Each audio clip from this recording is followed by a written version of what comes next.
Hello and welcome to Bloke on the Range, and I'm here at Grünig and Elmiger in Malters, central Switzerland near Luzern, with Robert, who is the first gunsmith here.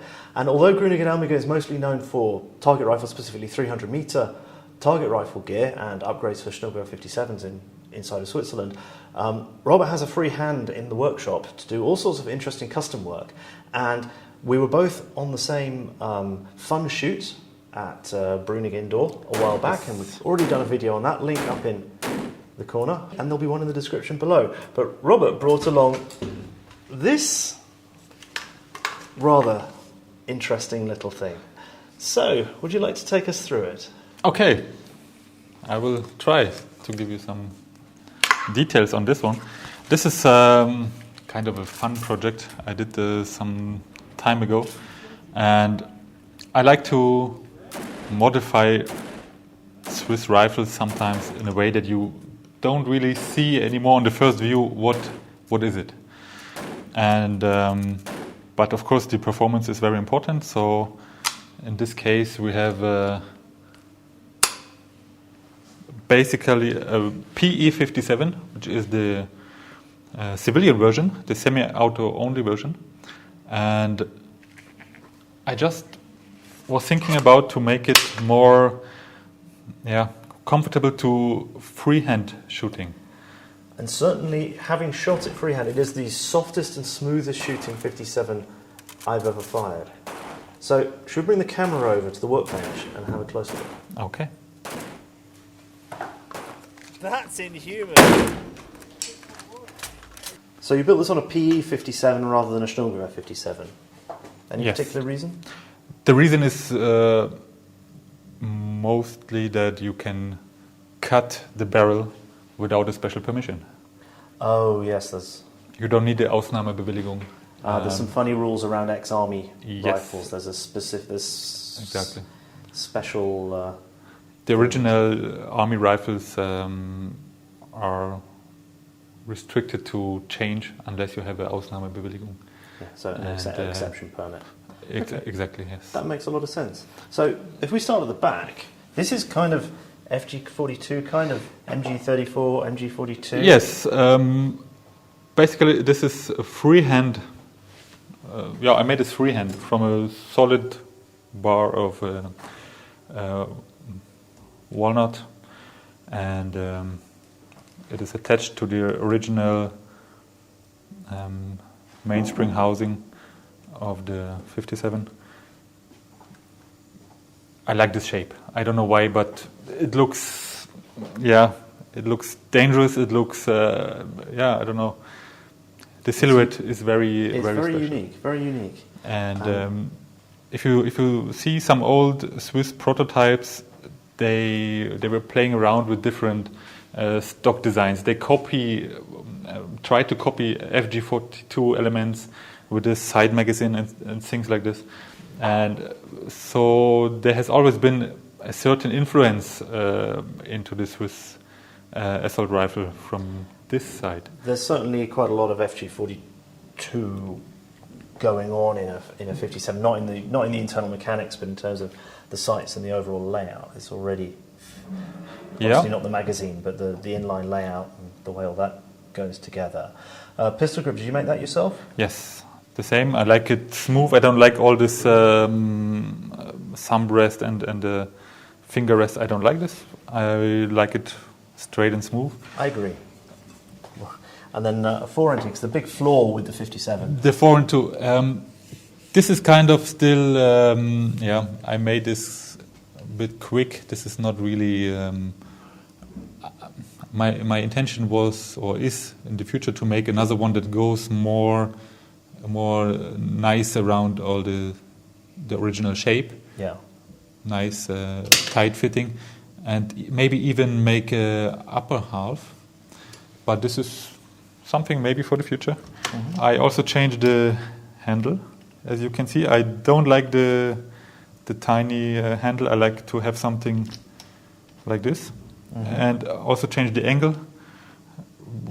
Remind me a bit on a M249 maybe. Yeah. I like this. It's just my personal favorite. And then that's a Dobler? This is yes, actually this is kind of a Dopplerrohr, but it's also chopped and changed, and I had to. The barrel is shortened, as you can see. It's the original barrel but shortened. It's the original Army barrel is from 52 centimeters down to 44 centimeters, which is around 17 and a half inch maybe. Okay, and the muzzle brake? The muzzle brake I made some longer time ago. This is a Japanese Type 89 muzzle brake. I made this design because I like the combination of a muzzle brake and a flash hider in one object. I made this some time ago, not for this rifle, but when I finished this gun, I just tried it and I had the feeling, oh, that's nice. This is. Usually the intention was more something like from a battle tank, maybe World War II battle tank style muzzle brake. Maybe I will make one day to see. Copy the JP tank brake. Maybe, and also the bipod is different. I had to. This is the original front side from the Army rifle. Okay. And so I had to fix this to this Mantelrohr. And it still bears, presumably, or did you float it? No, it's free floating. This, but you can move the bipod support here. So it's the bipod support that I'm seeing. Yes, it's not part of a bearing. Okay. No, this is the bipod support, and the bipod itself is Sacco TRG. It looks, I don't know. This, I think this. It's almost like a skinny Bren bipod, in a way. Maybe But it's not at the top. It clearly isn't.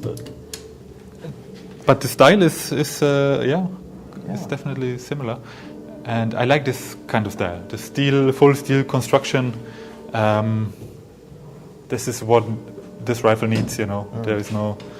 Now, the trigger also is straightened. You see, the original trigger comes really. Okay, so you've straightened it quite a lot. Yes. Have you lightened the pull as well? Just by adjusting, not really not mechanically changing something. No. Okay. And the winter trigger's gone. The winter trigger is gone. Yeah, I don't need this. Yeah. Now, having shot this, it is really, really, really smooth. So, did you do anything internally at all? No. No.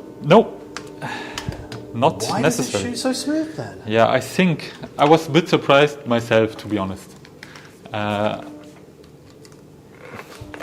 Maybe one reason is the shorter barrel, and in combination with this muzzle brake. But it really goes through. Whereas I have the feeling too it is slower. It's slower. I mean, how much barrel did you take off it again? From 52 to 44. So this is 8 centimeters. Still, I mean, it's not a massive amount, but you might have just hit a sweet spot with it. Excuse me? You might have just hit a sweet spot where you've just taken enough pressure off of the action cycle. You've changed the pressure curve a bit. Actually there's less pressure, but I don't really know if it is more the muzzle brake itself or the reduced barrel length that makes this influence. It was absolutely amazing. Yeah, it really was, and it massively improved ergonomics. I like how it worked out. For me, it's also when I take it to my shoulder, I'm immediately on target. I can.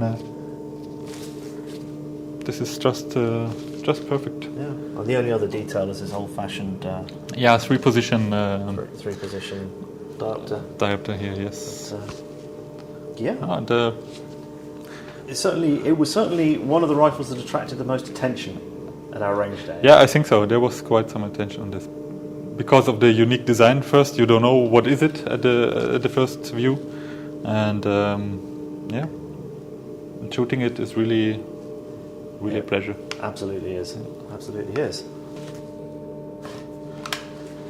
So, Robert, thank you so much for showing us this incredibly interesting and unique piece that you've made here. Fantastic bit of work. Very welcome. Thank you. And yeah, if you'd like to give Grünig and Elmiger's website a look. Unfortunately, we can't link on YouTube directly to websites of people who do what Grünig and Elmiger does, so you shall have to work it out from a photo or something, and it's not very difficult.